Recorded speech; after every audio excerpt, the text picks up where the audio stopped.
Zip it up and zip it down, Stokers of Stoke Nation. This is Chad Kroger coming in with the Going Deep in Chad JT podcast. Sorry, I have the hiccups. We got my compadre JT on the Zoom here. JT, what up? Boom clap, Stokers. And then we got the maestro of Muff, Strider Wilson. Thank you very much. So, the conductor. I don't want to say the word that rhymes with it. It just seems too harsh right up top. Cunnilingus? Of C-U-N-T. Oh. Yeah. Seemed too hard up top. No. We got to ease into it. No, that's our new lane. You can't just drop a C-U-N-T. Or can you? I don't know. So, guys, JT is on the Zoom. Sorry, guys. I got the hiccups right before this started. It'll go away. Yeah, I just need to not think about it. Yep. JT, bend forward, right? Have you seen that? Yeah, here we go. Bend forward and then put the glass up is supposed to be the trick. Interesting, Ben. Yeah. It's almost impossible, it seems. I think that cured it. Fuck. Did you hiccup? Yeah. Okay, I'll give you $5 if you hiccup in the next 1 minute. Think about that. Are you drinking scotch, Strider? This is it, dude. So JT, I have this Maker's Mark. It's a whiskey. This is a bourbon. Because Daddy is celebrating his free time right now. And the reason that you're Zooming from afar is because you've been feeling ill. And so I have to apologize to the Stokers because JT looks vibrant, healthy, strong, like he always does. But he's got a little bit of a sniffle and has had a little bit of a, whatever, bug. And I'm a little bit worried about being around that because at home, there's a little motherfucking bun in the oven. Hey, come on. So I got to be safe. The wife. Come on. Yep. I've had sex proven one time. Wow. Document it. So I can't believe you're going to be a dad, dude. I'm so excited. Dude, I'm You're pumped. going to be a great dad. Dude, you're a great dad. I'm taking you and your dank ass wife are so nice. You guys did a nice call. Like you could tell when I texted the thread, I'm like, what are some good books? And then you called me and you're like, bro, it's all good. Like this. So that was really nice. Yeah. I mean, there's a lot of those days where you get anxious and you're like, man, what am I getting into? How can I prepare for this? And I think you're doing the right thing by trying to prepare, but so much of it is a surprise. So you just try to, be loving and be steady for your fam, but you're those things all the time. So I don't have any doubts that you're going to crush it. And thank you, man. You'll be ready for whatever comes. I'm fired up, dude. I'm fired up. I'm a big sleeper. Mm-hmm. So I'm really worried about that. A lot of my worries are selfish. I'm not like, oh, is my kid gonna be like healthy or like whatever, dude? He's not gonna have an eyeball. My kid could be a cyclops, fine. But as long as I sleep, dude, like that's what matters. So yeah. Oh no, well that shouldn't be an issue. Kids don't wake up a lot. Good, dude. Let them sleep. Let them sleep. No, I'm being sarcastic, dude. Fuck. You know what's one of my favorite dad jokes, dude? Whenever someone says they're tired after a long trip, they get back from the airport, you get shake hands. All right, man. Hey, get home safe. As soon as I get home, man, I'm going to sleep like a baby. I go, wake up every 2 minutes screaming. Classic joke. You know what though? But if your kid takes after you, because I know you were saying that your dank ass wife, that she's been waking up a little bit. Yeah. And you guys think the kid might get regimented to that even. I do. Yeah. Internally. This is theory. But if the kid takes after you, you are one of the all-time sleepers. You famously overslept an appointment you had at 3 p.m. You did? Yeah. Yep. I woke up. It was like 2:58. I was like, holy shit. I kept hitting snooze for like 4 hours. I was like, there's no way. There's no way. It's not till the afternoon. Then I look at the clock. I'm like, oh my God, there's a way. I did it. That's amazing. Your kid could be a prodigy, dude, and just come out the gates and just be 8 hours a night. That'd be so rad. I'd be so proud. That'd be sick. I'd be so proud. But you want to feed him. You want him to get big though too. So you got to be, giving him the. That's true. Giving him the sustenance, but Probably get some Alpha Brain from Rogan. Put that in there. Yeah. Probably get some. He'll start making sentences at like a week old. Probably some reishi mushroom. Get that in there, dude. Some creatine for sure right off the bat, dude. You want to chop up some bull penis? Oh no question about that. That's a given. So yeah. I Alpha Brain works. I've taken it a couple times. I've had like my best stand-up sets on it, but it gives you a massive headache. You had your best fantasy draft on it. That was Brooks. Brooks borrowed my Alpha Brain and won the Super Bowl. Are you serious? Yeah. He borrowed it for the draft? Yeah, I brought it to the draft, and Brooks was like, give me some of that. And then he freaking ripped it. Damn. He sucks every other year, Brooks. He's the worst. He's the worst. He's the worst guy. He's the best guy in the world, but he's the worst at fantasy. Terrible. I think he beat me that year, too. He had freaking DeAndre Hopkins dropped like a 40 burger on Thursday. Oh. But yeah, no, your kid's going to be a beast, though. Do you guys, have you revealed to the world? The gender? Yeah. It'll be a little girl. Yeah, little girl. Very stoked. Very excited. Very excited. I'm excited to have a little girl, dude. I think You're a girl dad. Yeah, this was in the cards for me from the beginning. If I was going to bet on that, I'd be like, girl dad. And I've got a niece, and she's the best, so I'm so excited. And yeah, it's awesome. What, you know what's funny is I was talking to my cousin on the phone the day he told us. Or the day you like announced it to people. Yeah. I was like, yeah, I don't know. You know, he's like, when do you think Star's gonna have a kid? I'm like, I don't know. And then it was like literally that day. It was in the ether. My wife kind of blew it too. Yeah, it's funny. Yeah. Well, no, it's not. It's not even your dank wife's fault. Like we've been doing the Hollander impression to each other so much. And like we'll call each other and we'll just like I'll leave voice memos, everything. So you probably thought I was just gonna Hollander you, but then I was like, dude, I have this amazing news to tell you, and kept missing them. And I didn't want to leave a voicemail. Right. So then I would leave a Hollander voicemail, and then you'd be like, oh, that was what that was. So it's kind of a perfect storm. Do you think if you keep doing the Hollander thing, your kid will have a Russian accent? I hope so. Yeah, I do. Hello, Strider. Simple. Hello, mom. Give me the milk. Simple milk. You don't understand. Look, I'm an excellent hockey player, and I like to bone. Get out of my room. I'll just be excited if my daughter's gothic one day, dude. Simple, get out of my room.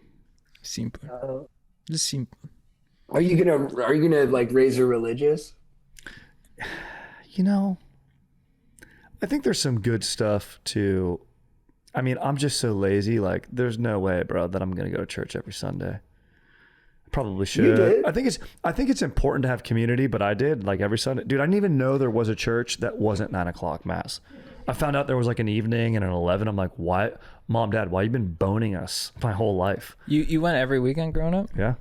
Wow. Dude, what a chore for your parents to have to get 5 kids in the car to mass every Sunday. Bro, do you know what they did? They dropped us off. My parents, first of all, were hilarious. They both wore sunglasses inside church. Odd. And then, although it was St. Edward's. Is that okay? Does the Bible green light that? I guess sunglasses weren't around. Yeah, I'm like, we trying to be all cool in church. And then they would just leave us in there. So for an hour, and then my mom, like, we would come back and they'd have Starbucks. And be like, you guys just fucking went to Starbucks. And then it's Catholic. So then right after church, there's CCD, which is like Catholic school. And like you go learn about the Bible and stuff. That was another 2 hours. So this was just babysitting. Right. This is what this was. How long is that total? The best babysitter in the world. So you'd start at 9. When would you end? 12:30. Damn. 3.5 hours. It's an hour mass. They would have to come back and like get us from mass to the CCD area. And there was a free donut involved after that, which was sick. Yeah. And then, yeah, so I mean, if they've got that going on, yeah. And there's some good values in there, you know. Man's institutions are fallible, but, you know, the Almighty himself is not. Amen, brother. Dude, this Sunday, I took my kids to the zoo, which is an amazing thing. But I was telling Chad, when you pull into Burbank's got a great zoo, like top notch. When you pull in there, there's 100 protesters with speakers calling you a monster because they think the elephant's being held against his will. Whoa. But they shipped him out. He's at a sanctuary in Texas, but they're still there every day. And so you're just rolling in with your kids, and it like really, you know, they're probably right, but it's just crushing the vibe. And I don't know, I was feeling like a smart ass, I guess. And I kind of had a smile on my face. And one of the guys goes, "Get that smile off your face, man." Oh, no way. Yeah. And I kind of like, I didn't jaw at him, but I was like, oh, like I gave him like a face. And then, but yeah, the zoo's great. I will say this. I didn't see any of the elephant protesters at the ICE protest. They must have, they got their exactly. priorities. The humanity. What do you do if you see the animals mating at the zoo? Your kids are too young to even register that, probably. I think my kids would be into it. I'd let them watch. Yeah, it probably depends on the animals. I mean, we saw this. We had great luck. We saw the tiger. We saw the wolf. We saw the snow leopards. Oh, that's sick. Yeah, that's a great run. Dude, it was insane. It was insane. Wow. It was like, the guy next to me was like, "We've never seen the tiger before. He's sleeping all day," and he was walking around. My daughter, really good vocabulary already. She goes, "He's very handsome." Are you serious? Really? Yeah. That's because she hears her dad say that in the mirror. Handsome, handsome every morning. No, she calls me peanut butter and jelly face. Does she really? Yeah, dude, that's fun. mean. I like it though. Dude, my niece calls me. My niece one time goes, "You look like a shoe." I go, "I don't know what that means, but I didn't like it." I go, "What?" I don't like that. What? For some reason, I like it when I was picking her up before bed tonight, and I was going, do I have a peanut butter and jelly face?" And she goes, "Yeah." And I go, "Where's the peanut butter and jelly?" And she'll like touch my lips or something. For the zoo protesters, and we may have mentioned this before, but my hot take is the zoo is for parents and kids, because it is an amazing experience for children, albeit like, I don't know the dynamic of animals. I know some of them are comfortable with territory and maybe the cage of the territory and it's not as big as in nature. I get that. I get the idea of a cell, and that's a bummer. But I do think it's a nice thing. And like when I have my daughter, like for sure I'm going to take her to go see those animals. I would just, there's the wild animal park in San Diego, which is like a conservatory. So there's ways, I don't know. Is that different from the San Diego Zoo? It's different. Yeah, it's different. Dude, it's actually sicker than the San Diego Zoo. And the San Diego Zoo is amazing, but I think the Wild Animal Park's sicker. They have like a mini Serengeti where the animals all interact and shit. Oh, that's sick. It's sick. But it's a whole day trip. Like, you're not going to do that if you live in Burbank. Like, you're not going to San Diego. Yeah. That would be cool. I know. I hear where they were coming from. I think I was just tired, and like, you're with your kids, so you're like on defense a little bit. But I think if I do my due diligence, I'm sure I'll find out that they're correct. But I talked to a farmer one time and I was like, "How do you know if your cows are happy?" And he just says, "If they're eating their chud." Eating their chud. Yeah. Hilarious. So I don't know, like it seems, like in Blackfin they said it was if the dorsal fin curved or whatever. Well, I'll take photos of my dog and send them to ChatGPT. I'm like, "What's your read?" Are you serious? Yeah, I'll be like, "Is she happy?" And he's like, "Yeah, dude, she's chilling." And I'll be like, "Are you sure?" Dude. ChatGPT knows. Bro, AI it really rips. does know. It got me through my illness. It analyzes it. It's like ears aren't pinned back, face is relaxed, eyes are soft. This is it. And it's so funny. I'll be like, "This is her and her. I'm just having a snuggle and a me time moment." Yeah. And I'm like, wow. Nice. She's a very happy dog, Lola. She's always got a lot of energy. Oh, thanks. She's always. It probably just cheated. It probably saw it was a gold, and it's like, yeah, your dog's fine. It's a good AI is cutting corners. Yeah. If it's like humans, it will do that. Has Sonny started to respond differently? Does he sniff? Like, he sniffs. We taught him not to hop. He hops on us, which we like, but now we don't want him to hop on my dank wife's belly. So he goes around now, and he treads a little more carefully. And he's been very affectionate. Especially with my dank wife sleeps. Yeah. He like nuzzles in. Yeah, it's pretty cute. That's cool. That's sweet. I mean, they can smell everything, these dogs, dude. They know. Oh, they know. Yeah, they know. He's like, Gigi started pissing on the floor and like ripping up the trash. Like the night we found out, she ripped up the trash can. Really? Oh, she's like, nah. Yeah, she knew she was gonna get displaced a little bit. Dude, Sonny got diarrhea kind of when we found out. Yeah, I think they sense the energy shift, and they're like, this is not going to be good for me. Damn. But it's kind of a good movie, Lady and the Tramp. Isn't that what that is? It's like the baby shows up, and then the dog's kind of gotta. Is that what happens? Is that what the inciting incident in that is? Yeah, I think it is. Yeah, that's the catalyst. Sorry, Sonny's like, He's like, oh, you're pregnant? Just shits on the floor. Exactly, dude.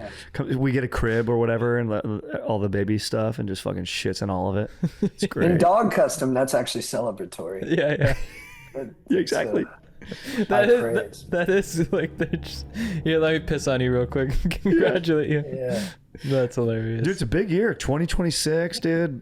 Stepping into daddy mode. You're going to be getting married soon. Yeah. We got your I think batch. you won't be far behind. Yeah, bro. Your batch party coming up. Yeah. Scottsdale. Are you is Marco going to walk your dank wife down the aisle, or are you going to walk her down the aisle, then he'll do the whole ceremony segment? He's How's it gonna go? He's gonna carry her. Okay. Yeah, he's gonna lift her up and carry her. He's so strong. That's going to be easy for him. Yeah. I bet you he doesn't even no imbalance, just a steady men of honor walk. They're practicing right now. He Okay, he good. does one arm. Oh, that's good. Good. He carries her around the neighborhood, and then he takes her home and stretches her. You know what's weird? Good. Yeah, stretches her out. Yeah. Yeah, good. I'd ask because my fiance did the same thing. My wife and I'd be like, "How was practice?" She's like, "It was great. I'm sore." I'm like, "You're sore from being carried?" Yeah. Interesting. It is interesting. Yeah. I know.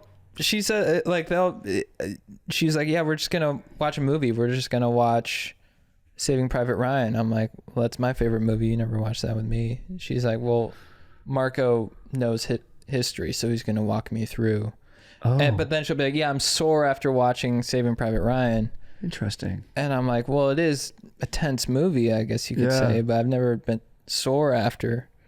But she's exhausted.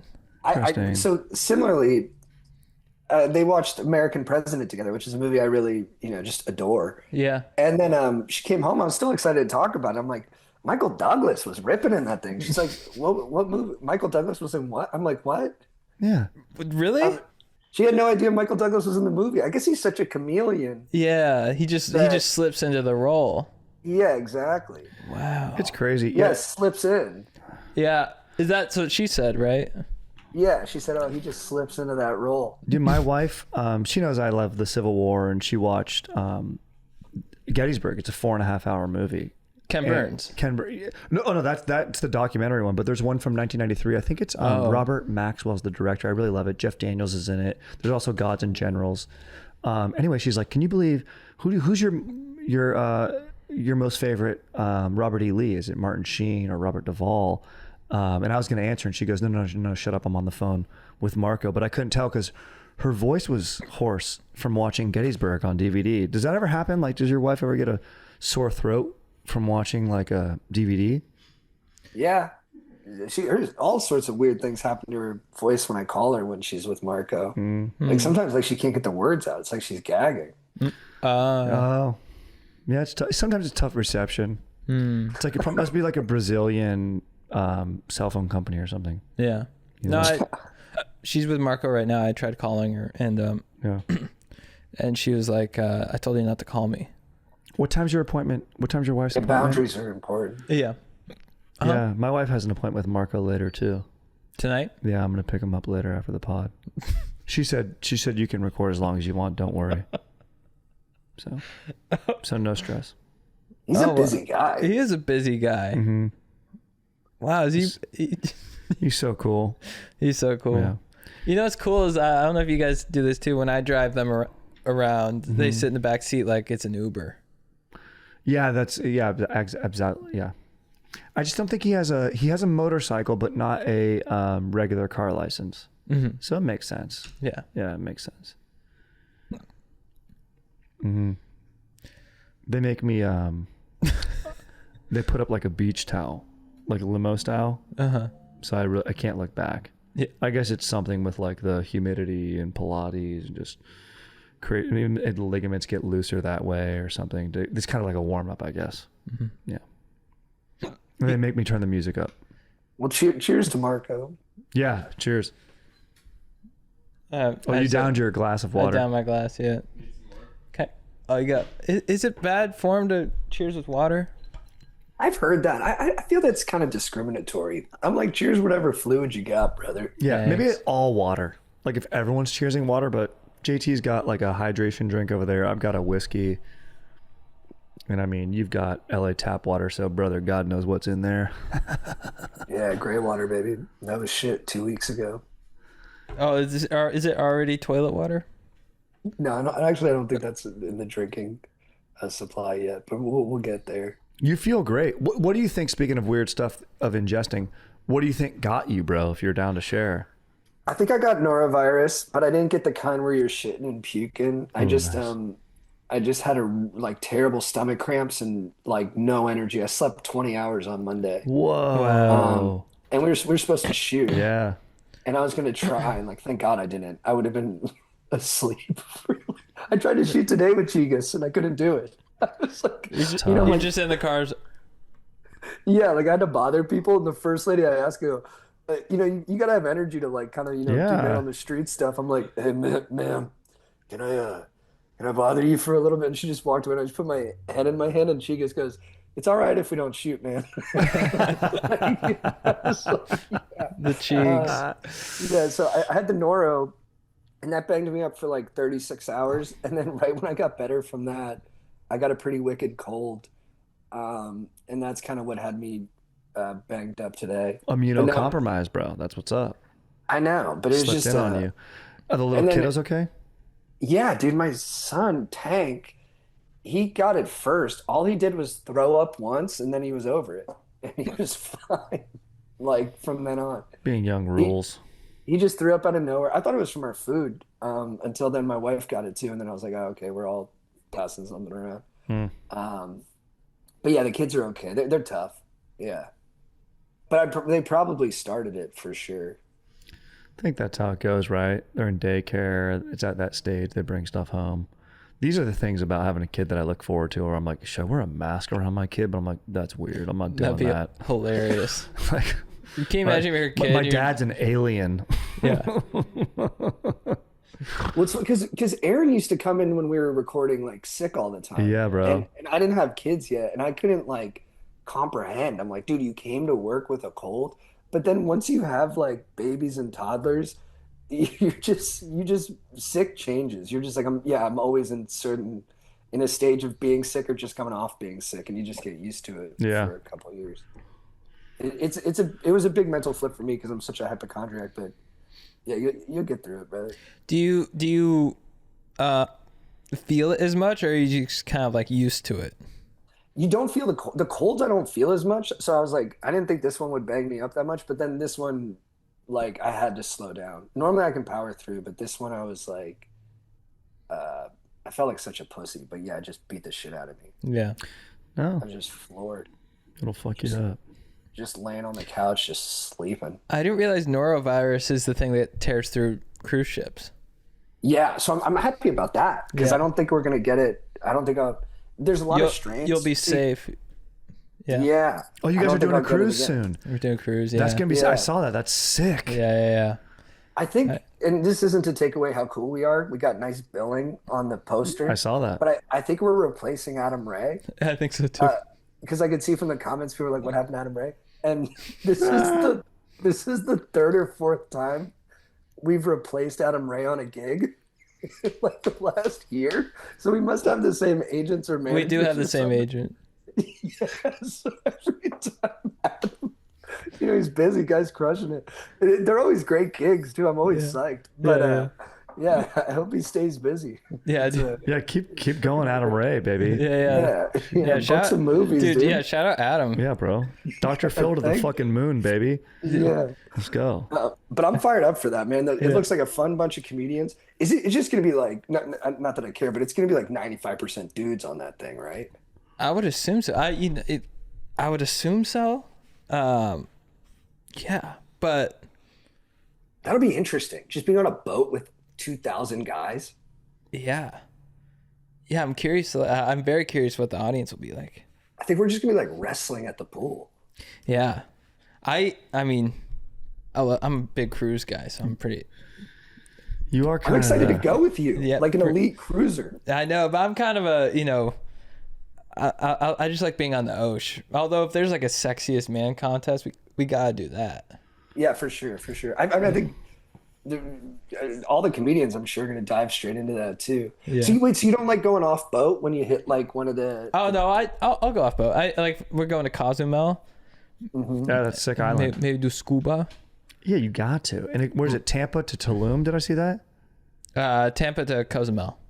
Oh, okay. So Just then you one get off stop. the island, and then where do you fly back? Oh, then the boat goes back to Tampa. Yeah. Oh, that's a quick cruise. That's nice. That's perfect. Yeah, I think a 1 day leave, 1 day at sea, Cozumel, 1 day at sea, back. Fucking perfect. Oh wait, so we're flying home from Tampa. Yeah. Ah, Yeah. cool. That's gonna be sick. That's fun. Yeah. I'm sure some dudes will bring their girlfriends. Those dudes are gonna be on guard. You better bring a sword or something, brother. Yeah. All the dudes are gonna be, what's up? What's up? So who do you like the most? Santino, Lee, JT, sick. Adam Ray. Cool, dude. Maybe a lot of Yeah, Ola. That would be funny if dudes went on the cruise to meet chicks. They're like, bro, it's total sausage fest. This isn't. Yeah, exactly. I went on the dude. workaholics cruise, and it's just all dudes.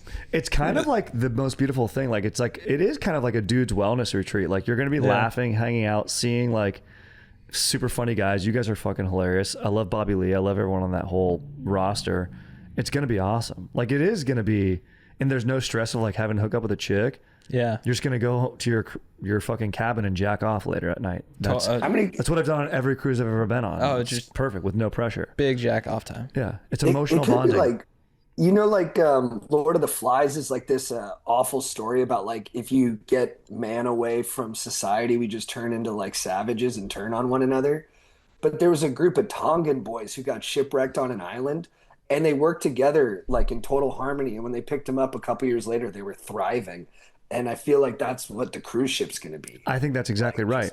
It's better than fiction. Like we're just going to be like when I'm talking about wrestling at the pool, I mean that in the most positive, beautiful sense. Like just men just in their spirit and energy without like real competition because they're not trying to peacock for chicks. Just living together. And it's like the guy that loses, another buff man comes up to him and he's like, hey man, here's what you did. You got to counter the move with that, pivot with this foot, coaching, dude. Shift your weight and then counter. That's a beautiful thing. Mm-hmm. I'm excited for the coaching on the cruise. I think that's going to be really great. Yeah. Men's coaching is one of the best things that there is out there. Mm-hmm. It's one of the best. Usually only exists on mainland in the form of adult karate. And so it's nice that it's happening on the cruise. My fiance said to me recently, she said, you need to learn how to fight. Really? Mm-hmm. Dude, you know what? We talked about this on the Dolph Lundgren pod, which Stokers, if you haven't listened to that, it's a great episode. Go back and rediscover it. One of my favorites we've ever done. I talked about maybe wanting to do Shotokan, and then JT was like, bro, you can't wear a gi. I'm like, all right, that's a good call. And then even Dolph. Yeah, I think you should do like, you know what though? I feel bad because I have that same thought now being like, no, you can't do it. You do whatever you want. Find your way in. I just like, it's in MMA, you don't see as many guys who do that. It's more like Muay Thai and boxing and wrestling are kind of the base, and jiu-jitsu are like the bases. But Dolph himself said kickboxing. Is kickboxing nonsense? No, kickboxing's legit. But you know what you could do is you watch an old fight between Rufus, I think, who was a kickboxer at the time when he fought a Muay Thai guy, and he was kicking his ass. But then the Muay Thai guy just started wailing his leg with leg kicks because there wasn't leg kicks in kickboxing. And that's how he won the fight. And then his brother afterwards was like, he's like a Jersey guy. He's like, what was that? Leg kicks? That's for like girls. That's how you win a fight? But that's when Muay Thai became like the more popular stand-up fighting system. Because they battle test them. They put them up against each other. It's pretty badass. And the leg kicks are so hard. Doesn't it hurt your foot so bad? You should, it's just hitting bone on bone. Ugh. You got to build up scar tissue. Yeah. I mean, like, I can't fight, but I think whatever you guys choose to do, it's beautiful. I love if you guys get in there and start. I think you guys would both be great at it. You're tall as shit. You're super athletic. Well, the thing is, I want to work with swords. Oh, dude, we should do LA sword play. The place in Burbank. We should go. Dude, that'd be... Ro Khanna said that's the best fighting system. That'd be sick. Yeah. Dude, honestly, I kind of want to get good at kickboxing, go back to the zoo and beat all those people's asses. That'd be fun. Yeah. I mean, I think if they would have done like a good Muay Thai fighter versus a good sword fighter, my money would be on the sword fighter. Oh, yeah. Oh, yeah. I think if you take probably the best Greco-Roman wrestler and put him up against a guy with like a gun, I'll take the wrestler. Depends the distance they start. they're like, in this corner is Romeo Palheris. He's a wrestler, jiu-jitsu guy from Sao Paulo. And in this corner is Sir Galahad. He's 6'2", 205, and he's got a broadsword.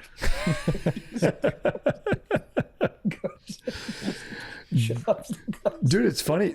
Dude, I bet this is what they did in Rome. They would take a warrior. They'd be like, this wasn't a warrior that we abducted from like a far region of Gaul, and it's like a Scottish dude that's like an animal, versus like a regular citizen. Like, this is a wimp that we got who like didn't listen to his fucking, on the Fatima or whatever the Roman plantation was.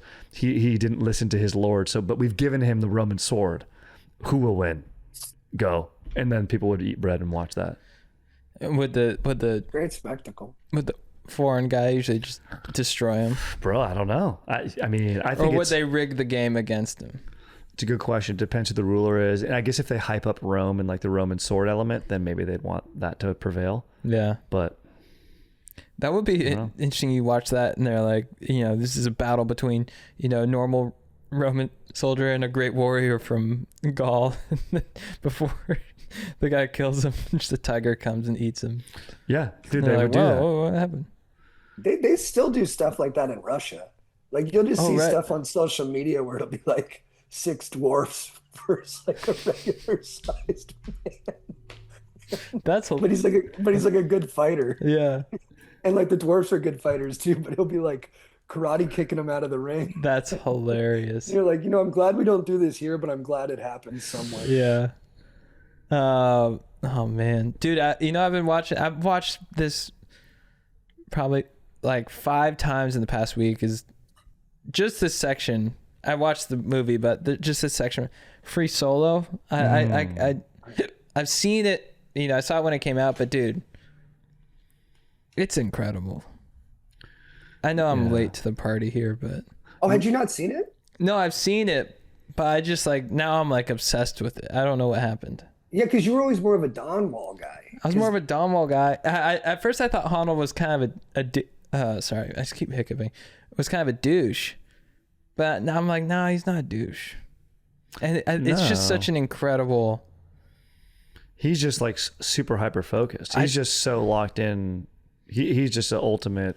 He's a machine. Yeah, I wish I could be a climber. It's just learning about the equipment and all that stuff and ropes seems like a pain in the ass. Yeah. You get a buddy who like rips at it though, and they'll be your like spirit guy. Yeah, like, can you belay me? A lot of comedians like to do it. Like Madison Hedgecock's like a hell of a climber. Oh yeah. Is he still in LA?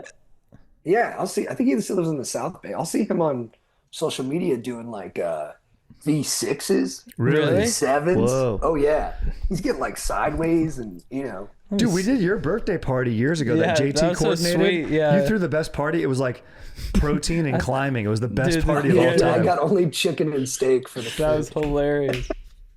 That was so fun. That was so fun, dude. I think climbing is a good way to meet chicks. Yeah, that's what people say. Yeah. That's what people say.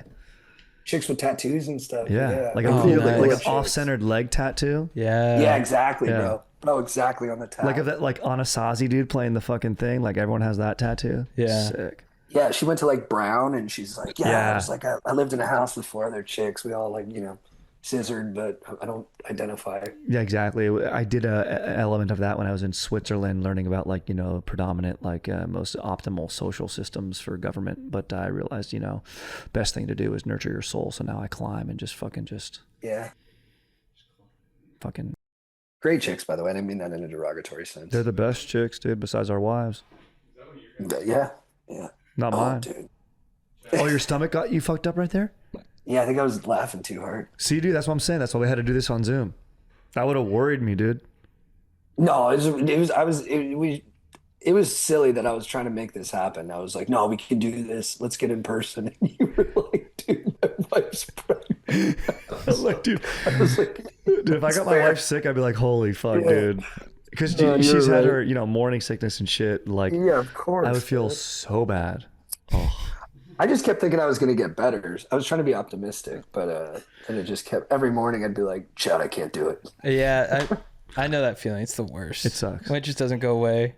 When we were doing the Netflix show in the writer's room, it was so funny. When he got the flu. So he come in with the flu, bro, and JT looks at the show and he's like, we got to get Chad to get out of here, dude. It was the funniest thing. And dude, you guys always sat next to each other and we had like wheelie chairs, and his fucking wheelie chair wheeled all the way around the corner of the fucking desk next to the next person. It was the funniest thing I've ever seen. I was trying to get like 5 feet away. Yeah. And then we'd call Chad the next day. We're like, how you feeling? He's like, oh, I'm good. Yeah. I missed like a week.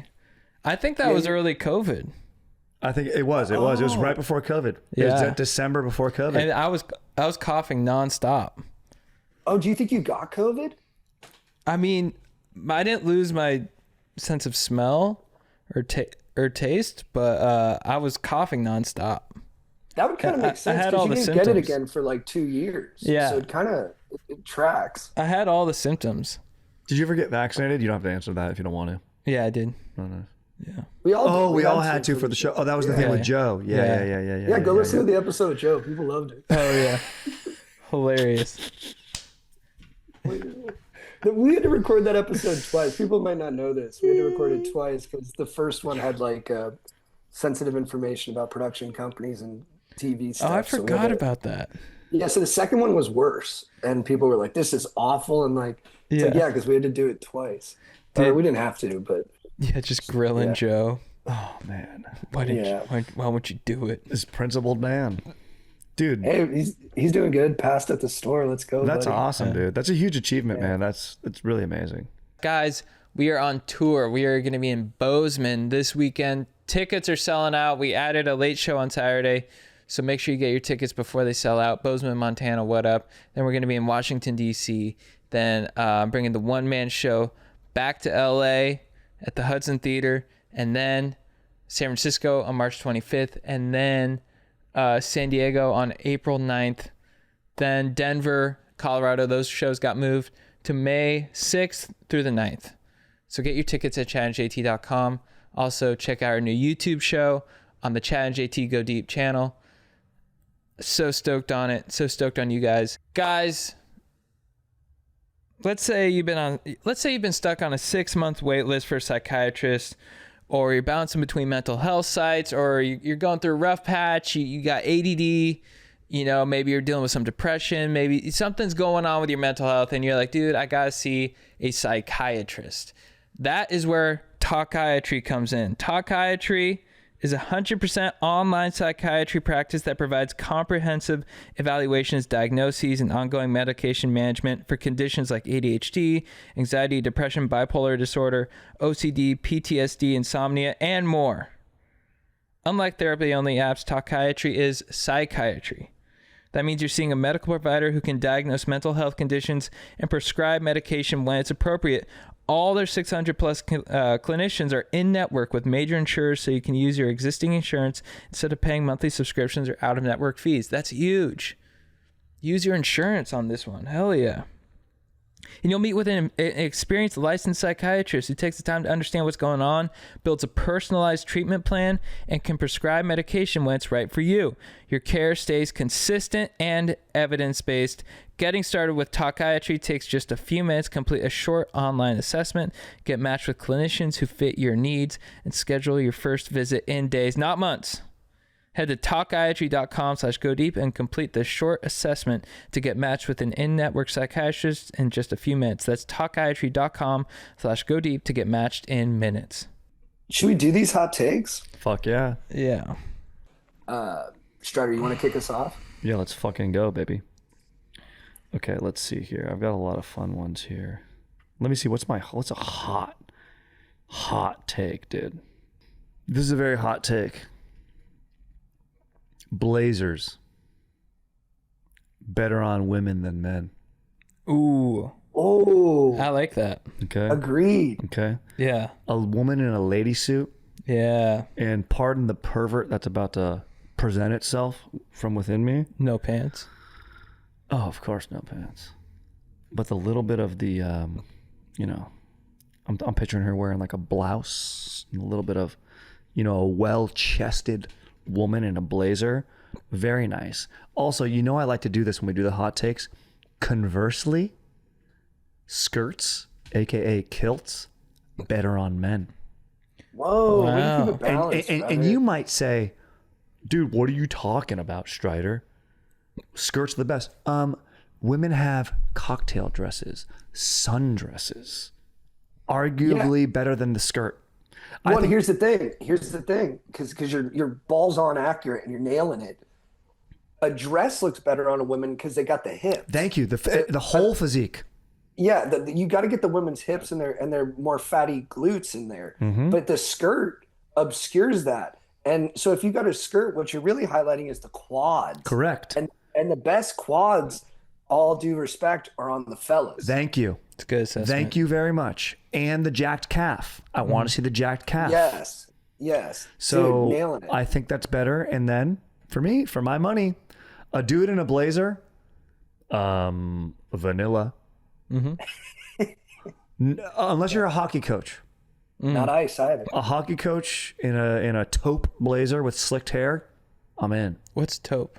It's like green. It's like the pants that I'm wearing. It's the pants I'm wearing now. That's what I was I thinking. never knew that. It's the pant. I used to work at Nordstrom. Oh, wow. I'm not just some guy. Yeah. Hey, can I ask you a follow-up on the blazer? Yes. Ideal hair length for the woman wearing the blazer, and I have an opinion. Can I tell you? No longer than shoulder. Baby, that's where I'm at as well. Yeah. Right here. Yeah. Right here. That right there. Exactly right. Exactly right.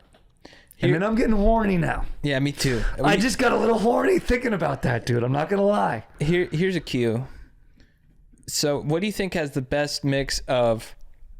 Look at my face. I'm horny. Talk. Yeah, wholesomeness and horniness. The sundress. Correct. Yeah. The sundress is the premier outfit on a woman. Mm-hmm. Hands down. Yeah. If I hear it in a song, I'm instantly taken to a place. Mm-hmm. Mm. Like, she looked pretty in a sundress. I'm like, okay. Yep. Yeah. Yep. Sounds nice. So that's my hot take, dude. Blazers are for the ladies, not for the fellas. Now, you know who I'm kind of picturing with blazers, that hair length, this is such an obscure pick, but the chick from Rockstar, the movie with Mark Wahlberg, who works for the band. Oh, fuck. I know Jennifer Aniston's the girl on that. The only person who will get this is my brother, because I made him watch that movie like 20 times. You know who else would look good in it? Kind of obscure, but like Joey Lauren Adams. You know that actress? I think she would look good in one. Yeah. Honestly, I bet you Brie Larson would look really good in one. Yeah. Oh, yeah. Yeah. I mean, Julia Roberts can't look bad in anything, but I think if you put her in one, great. Jennifer Aniston?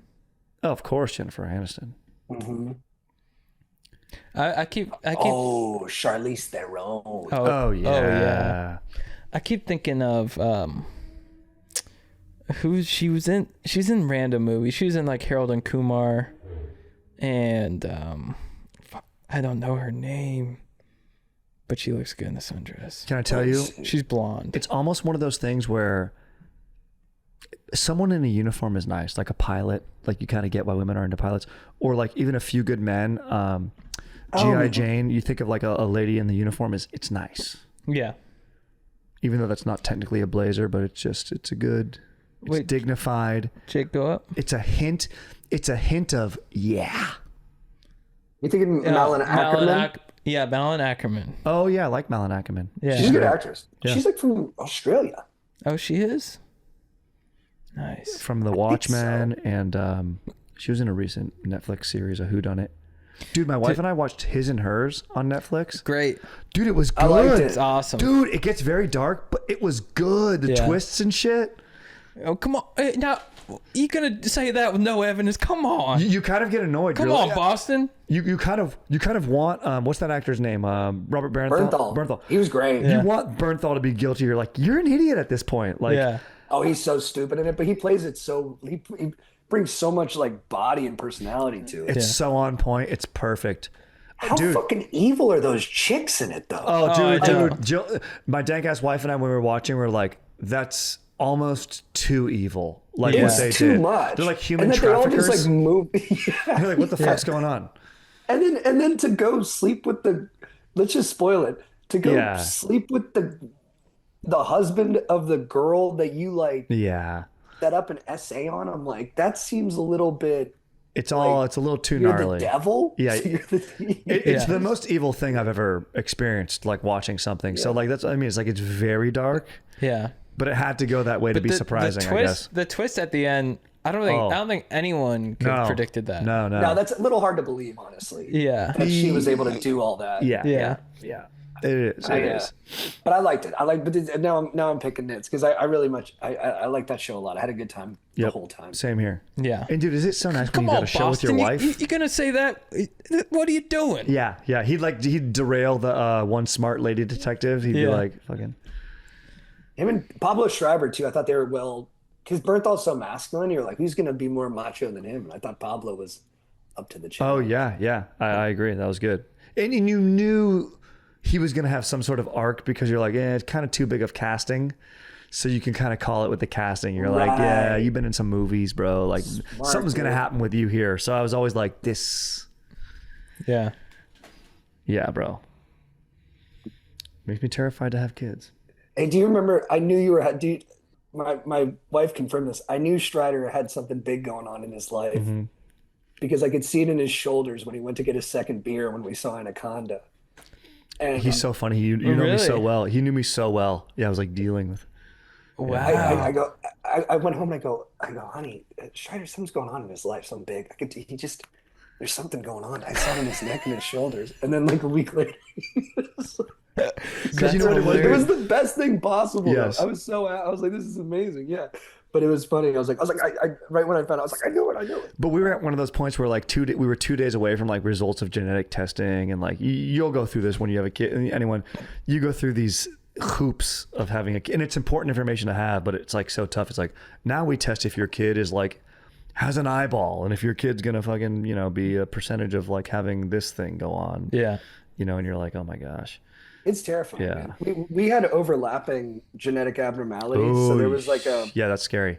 There was a 1 in 4 chance one of our kids would have something. So like 40% or something overall. And like, it was like, yeah, bro. We did. I know what you're talking about. We had the same thing, man. And it's fucking scary. It's so scary. Yeah. Yeah. All right. Who's up next with the next hottie? Do you want to go next? Yeah, I'll go next. I got Hokas from Chad. Here's my hot take on Hokas. They're not better for your knees. People only wear them to be tall. Whoa. That's huge. Dude, fuck. Not expecting that take.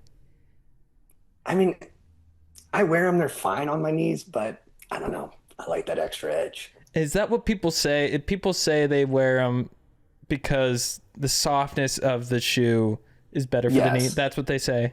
That's the selling point, because if you said it was just to give you height, you would be, you might be kicked out of town. Who knows what would happen to you?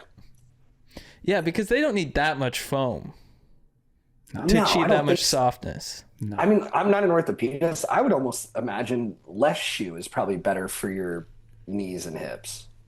Yeah, like we're trying to build strength or like just create comfort for someone who has an issue already. Yeah. That's a good question. Yeah. So is more padding actually hurting you because it's getting your body used to not working? Mm-hmm. And I would say no matter the height of the male, they're always going to want more inches. Yeah. They always going to want more. They could brand it like Hoka. We'll get you on that roller coaster. That's very good.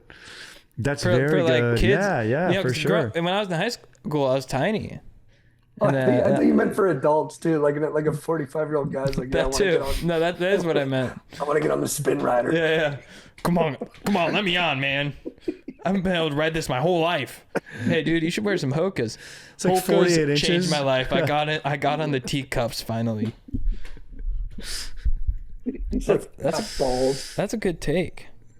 Dude, and I'm actually worried. I think they keep expanding the how big they're making the heel. I think by the time we're in like our 60s, there's going to be like 5-inch heels. Oh yeah. Sorry. Men are going to be in stilettos.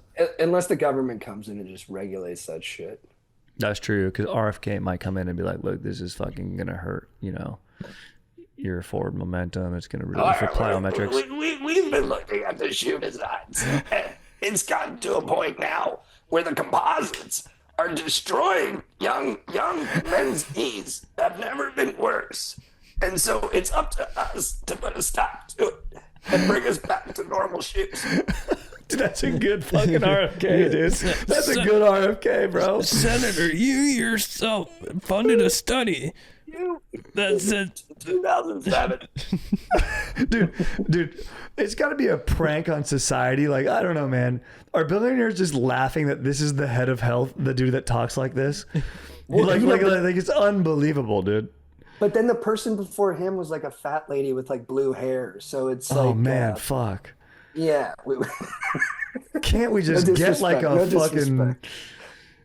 Can't we just get a fucking former Olympian to do it? Like Dolph just get Lundgren. Michael Phelps or Dolph Lundgren. Like, just give him the position. Ryan Lochte needs a job. Yeah, Michael. Like, he's a good guy.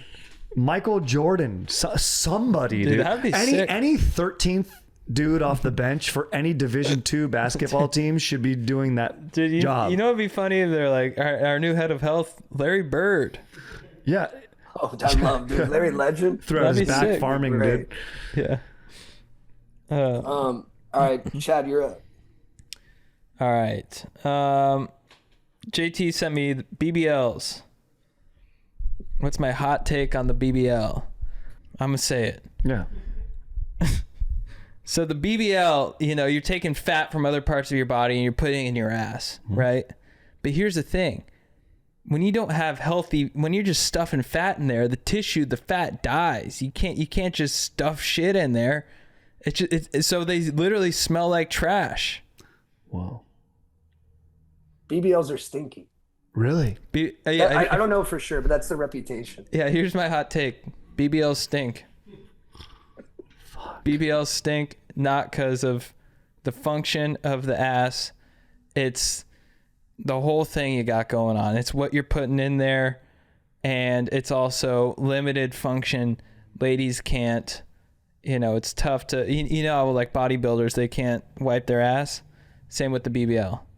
It's like trying to wipe the Grand Canyon. You can't get it all. No. It doesn't pass the smell test. Yeah. Dude, when I went to a community college in New York City, some of the chicks in my class were telling me one time that not them, but other girls were doing pumping parties where they'd all get together and a dude would come over with like Home Depot supplies. Oh, and, yeah, like, man. pump their asses Whoa. full of like stuff. Yeah. One of the girls ended up doing like a report about it in like our speech class. It was crazy. I've heard of that. Yeah, man. Yeah, see, a big BBL, like, how are you going to wipe that? It's true. Yeah. Yeah. Oh, yeah. Does it mess up wiping too? Yeah. Look, I mean, Jake has something pulled up. I'm not sure if you can see it, but over here, it's a huge ass. Yeah, Gracie Bond. Fuck, man. I mean, she needs a fire hose bidet. Oh my God. Yeah, you can't wipe that. You know what though? I am curious. It would be fun to just go dive in. Yeah. Yeah, don't you just want to bury your face in there and just see what's up? Yeah. But then if it stunk, Yeah. like not like normal butt stink, but like necrotizing fat. Yeah. Yeah, necrosis. It's literally like it's like putting a dumpster on your body. It's only good for being online. That's the thing. It's an online thing. They look weird in person. Yes. It's not natural. It's only something that it's meant for the screen. We should do something where if, like we do a bet between the three of us and whoever loses has to get a BBL. Yeah. Just like Jake's hero, Drake. Yeah, bros should get BBLs. And They say Drake has one. Really? Oh yeah. And here's another hot take. Cream Jeans just inspired me. He said we can do BBLs but not fix men's small dongs. Here's my other hot take. If women get to do BBLs, men get to enlarge their dongs. Oh yeah, absolutely. Yes. Absolutely. And I don't want to hear anything about it. I'm taking my calf and putting it in my dick. And there should be some sort of yoga pant that can highlight my stiffy. Mm-hmm. Men should be allowed to walk around in a athleisure with a full stiffy, and that should be socially acceptable. And I'll do you one more, player. Skims has the fake nipple. Mm-hmm. Men should have yoga shorts that have just a huge fake bulge. And I'm not just like kind of like you're wearing a cup. I'm talking about the full outline, like the balls, the shaft, and the bell end. Yes. And there's an option if you want to be uncircumcised. If you don't want to, It's fine. Yeah. Pick and choose whatever suits you. I love that. Dudes, you guys really got my brain cooking there. On when did it become inappropriate to have a boner in public? Uh-huh. And it seems like it wasn't until the Victorian era in the 19th century. Wow. When polite society was like, hey, you can't just be stiff in front of everybody. Really? That's so wrong. It's not that long ago. Wow. No, yeah. Why is that? You would think there's progress, you'd think we'd progress. Yeah. We got to go back to that. So in like the Renaissance, you'd see like Da Vinci just with a boner. Shouldn't it be celebrated? Oh, hey guys, I have a boner right now. I didn't even do anything. Yeah. It seems like there was some shifting beliefs around it then because the church was getting pretty strong. Like Thomas Aquinas was saying sexual desire was shameful, but they also had a lot of public bathing and stuff like that. So there was still so much nudity that you were going to see it and no one was like thinking twice about it. You're going to get a boner if you're young and you're bathing in public and you look over and there's a fucking BBL, you're going to get a boner. Yeah. There's no question about it. Man, imagine. No, I'm going to say. No, I'm excited to hear this. No, Yeah, you don't want to hear it. No, we do, brother. Oh, come on. Imagine Bush in the Dark Ages. Yeah. No wonder they had it. Yeah. Huge. Massive. Huge. Like bigger, like probably like popped out. Yeah. Like you like. And it was amazing. It was such a sight to behold. Why do you think Gothic architecture exists? Let me build these structures with these stained glass windows to emulate heaven coming down. So when you enter this realm, you are in touch with God. It's this architecture is meant to invoke stepping into the heavens in the power of the Almighty. They were competing with going to the tavern, paying a woman a pence or two, and seeing Bush. Oh yeah, it's true. That, man tried to make God's cathedral when really it was there the whole time. God already made it from Adam's rib.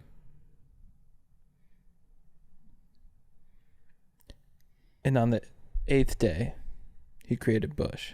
Mm-hmm. Correct. Glycerine, baby. Yahweh, bro, was a burning bush. Oh yeah. Think about that. Oh, wow. Yeah, God is a burning bush. Mm-hmm. Why is he burning, though? I don't know. Fucking sick. Pyrotechnics Get rid of it. Pyrotechnics are always legit. I mean, I'm not going to not use pyrotechnics. Yeah, that's true. Dude, what This fire is pretty Yeah, sick. fire's tight, dude. Yeah, And in the ancient world, fire is kind of tough to come by. I don't know. Yeah. I don't know if this is sacrilege, but what if like someone was like, dude, I just spoke to God. Mm-hmm. And they're like, where'd you speak to him? And I'm like, dude, like in this chick's bush. Yeah. Probably depends on the guy, Yeah, but it I'd be depends. curious. I'd want to hear what be comes like, next for sure. Yeah. Definitely If it was like a really like, Sounds like the priest I went to junior high with, honestly. Yeah. I'm talking like a wholesome guy, like if it was Nate Bargatze. Yeah. I'm going to need him to sleep on it. Yeah. I'm gonna, hey, go to sleep tonight and just write it down for me. Tell me in the morning. I wonder if he'd feel compelled to lie, Yeah. Like, where'd you see it? He'd be like, there's a stop sign. Like, you saw it in a stop sign? He's like, it doesn't matter. It matters what he said. I'm like, why are you being weird? He's like, I saw it in a bush. I'm like, a bush? He's like, a chick's bush. I was going down on this 7 that I met at a bar after we watched the Packers game, and I saw God in her bush. His whole thing is just to slowly get dudes on board with this story. He's like, all right. Did you see? And then after that, there was like 2-for-1 special on beer. Okay. You're just down there. You're just, going to town. Just whoa. And then he's like, Strider, I need you to free my people. Let my people go. Let my people go. I would do it, dude. Yeah, and it's all chicks with bushes. That's who needs to be saved. Yeah. Or freed, rather. Good call. I'd watch that movie. Me too. What do you think the title would be? The Bush? Yeah, the Lord of Bushwick. Oh, I like that. I like that. Or maybe it'd be her name. Her name would be like, it'd be Peggy Bush. Peggy Bush or Allison. Allison's a pretty name. Yeah. I like Allison. I like that name, yeah. Yeah. All right, Sean, you're up. All right. You guys sent me, I forget who sent me poker. I think I did. JT sent me poker. Poker is only good in movies. That is a hot take. Real life poker. You invite me to poker night, no one's having fun. One or two dudes are having fun. Everyone else is getting ripped off. It's a bad time. In movies, you have Maverick, fun. Casino Royale, sexy. You know, martini, stirred, not shaken. Rounders, I stick it in you, fun, cool, underground. In real life, it's just divorced dudes hanging out. In fact, the more divorces you've had, the better you are at poker. But you know what's interesting is you love gambling and you like table games. I do. I enjoy them, but I'm not good at them. And poker's a little bit different because it's about taking money from someone else's pocket and putting it in your pocket. Table Is that games, what bugs you about it? maybe. I just think it's like, yeah, I don't know. Maybe just the poker stars aren't rock and roll enough for me. It's like a dude with indigestion's the best, or like a teenager with like ADHD and bleached hair, and they're like the best at it. It's not relatable. I hear you on that. But I like it in a Western. When we started playing poker tournaments in high school, Greg Raymer had just won the World Series of Poker. Who's that? How many times has he been divorced? No, because I think you'll remember him when you see him. Jay, can you pull up a photo of Greg Raymer? Does he wear the shades? Yeah, him and Chris Moneymaker. They both wear the shades. Chris Moneymaker, yeah, I know that. That's kind of cool. And Raymer was a dinosaur guy. He had like dinosaurs on the table with him. But he's not like a badass looking guy. That's what I'm saying. That's James Bond. There's James Bond, dude. Dude. I like this guy. He's a stud. He's a genius. Can you imagine playing against him? He's a genius. He's like, oh yeah, 5s and 9s. Like I'm holding 5s and 9s. No one's gonna guess that. Are you seeing? Are you looking at Greg Raymer? Yeah, I'm looking at him. Yeah. Do you see his glasses? Yeah, they're amazing. That's like cheating, though. Fuck that. Did you have fun at Ferraro's tournament? When we were in high school? 'Cause I think I the remember worst seeing you experience stressed ever. out. Yeah, I hated that. had a Pav was different there. table. Pav was there, dude. It was all nerd. Rod, I got in his head. Rod was there. You did well. Yeah, you dominated. Rod was there. It was the most uncool guys. I was like, these are just...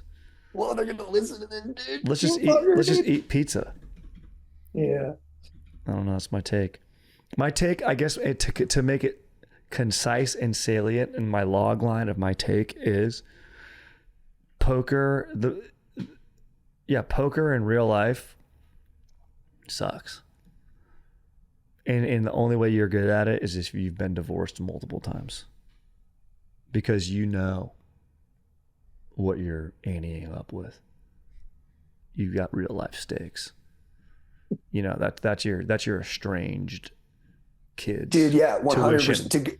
To go all in when you don't have the cards, only someone who's lost real big in real life is willing to do that move. Correct. It's a good take. Poker in the Wild West, though, but in movies, very sick. We did our short film in high school about poker. Remember, JT, with Pink Floyd? I wasn't in your guys' group, but you guys did an amazing job on the edit. No, but JT came in. He was a dominating filmmaker. He came. He's like, "This is how we have to direct it." You directed like the main scene. Also, I shaved my head halfway through the film, so my character, inexplicably had long hair in the beginning and then no hair at the end of the movie. That wasn't part of the movie. You just shaved it. It's just something I did in real life, and it was just scheduling, just the continuity. And the teacher was like, "Okay, we'll overlook that." That's hilarious. Yeah. Just halfway through the movie. You guys had great montages. Yeah, the montage was sick. That's really funny. Money.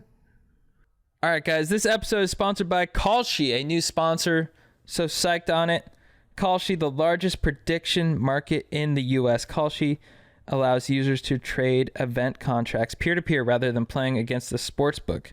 So it's available nationwide, including California and Texas. Download Kalshi and use code GODEEP to get $10 when you deposit. So basically, Kalshi is something where you can place a bet on whether something will or will not happen, and it's peer-to-peer. So you could be like, I bet that Elon Musk is gonna freaking slam his car door. Maybe that's not specific enough. I bet that Sam Darnold will say dong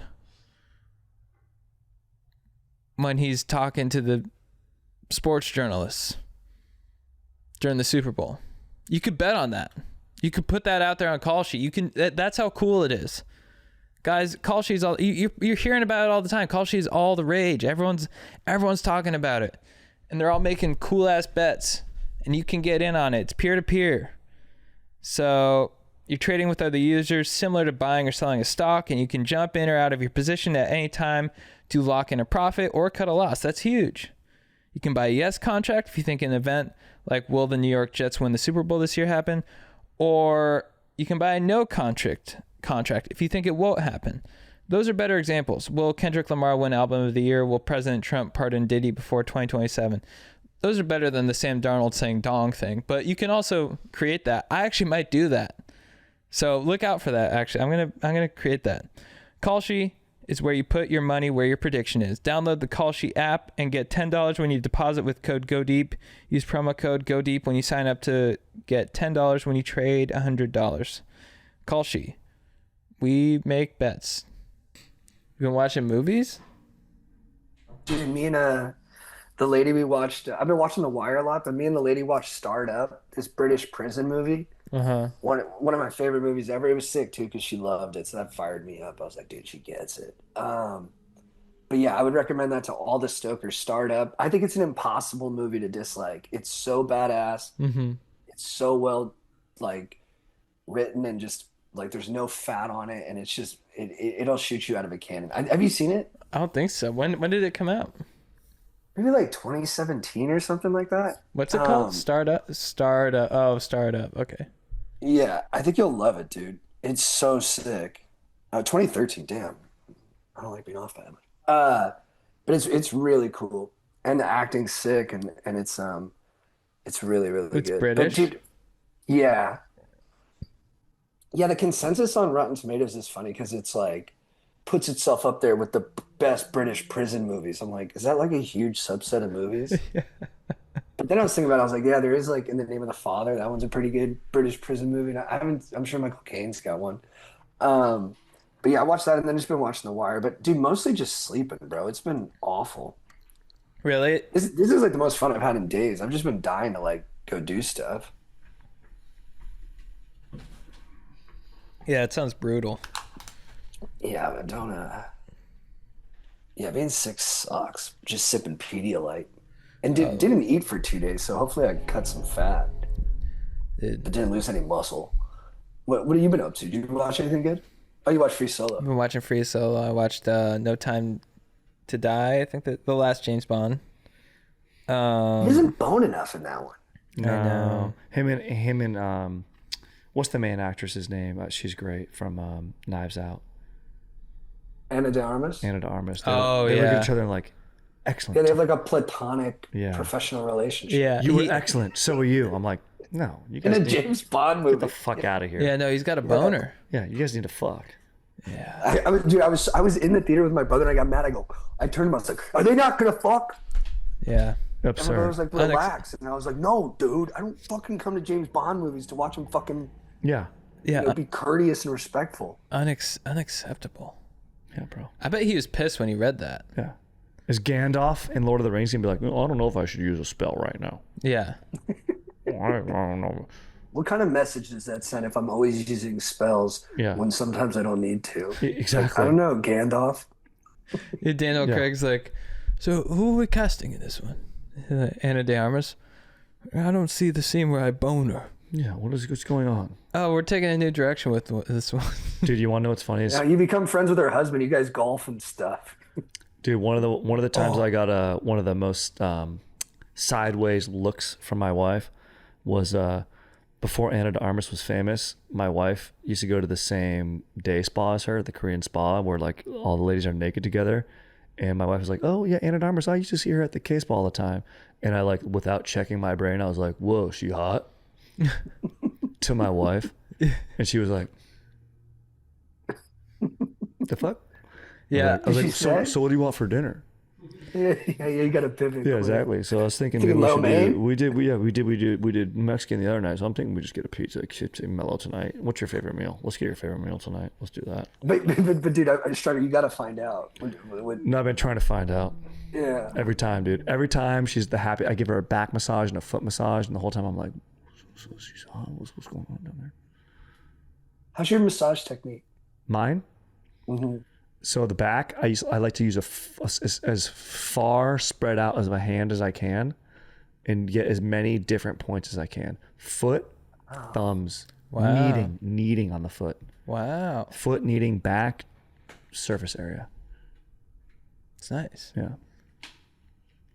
All right, my hot take on deep voices is this. If you have a deep voice, you're not a good fighter. Deep voice is an evolutionary mask for not being tough. It's like a small animal that can yell loudly or that can fan out. It's just a complete perception trick. Conversely, if you have a high-pitched voice, you're probably a straight freaking killer. Yeah. Tyson, case in point. Mm-hmm. A lot of UFC guys, like Daniel Cormier, he just sounds like a sweet, upbeat guy. Absolute monster when he gets in the cage, dude. Mauler.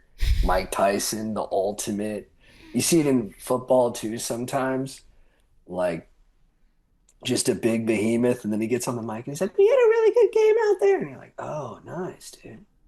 And then, you'll hear a great radio voice, and then you see the guy, and you're like, oh, you're like a regular-looking Joe Fallopi. You're like Harry Shearer, all-time great.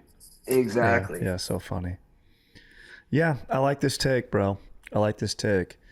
It's an